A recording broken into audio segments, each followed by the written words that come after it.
حسبي ربي جل الله ما في قلبي غير الله نور محمد صلى الله لا إله إلا الله. أعوذ بالله من الشيطان الرجيم.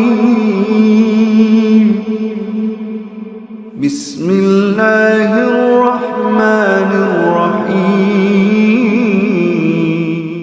حدثنا الحسن بن الصباح سمع جعفر بن عون حدثنا أبو الأميس أخبرنا قيس بن مسلم عن طارق بن شهاب عن عمر بن الخطاب أن رجلا من اليهود قال له يا أمير المؤمنين آية في كتابكم تقرؤونها لو علينا معشر اليهود نزلت لاتخذنا ذلك اليوم عيدا.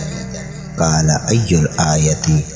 قال اليوم أكملت لكم دينكم وأتممت عليكم نعمتي ورديت لكم الإسلام دينا.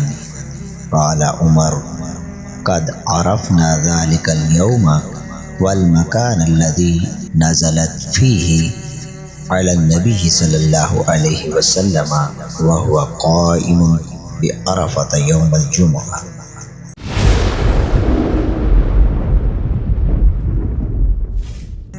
طارق بن شہاب حضرت عمر رضی اللہ تعالی عنہ سے روایت کرتے ہیں کہ ایک یہودی نے ان سے کہا اے امیر المومنین، آپ لوگ ایک آیت اپنی کتاب میں پڑھتے ہیں، اگر وہ آیت ہم یہودیوں پر نازل ہوتی تو ہم اس دن کو عید بنا لیتے۔ فرمایا کہ وہ کون سی آیت ہے؟ کہا آج میں نے تمہارے لیے تمہارے دین کو مکمل کر دیا اور اپنی نعمت تم پر تمام کر دی اور اسلام کو تمہارے لیے بطور دین پسند کیا۔ حضرت عمر نے فرمایا ہم اس دن کو جانتے ہیں اور اس جگہ کو جانتے ہیں جس میں نبی کریم صلی اللہ علیہ وسلم پر یہ آیت نازل ہوئی۔ وہ جمعہ کا روز تھا اور آپ صلی اللہ علیہ وسلم عرفات میں قیام فرما تھے۔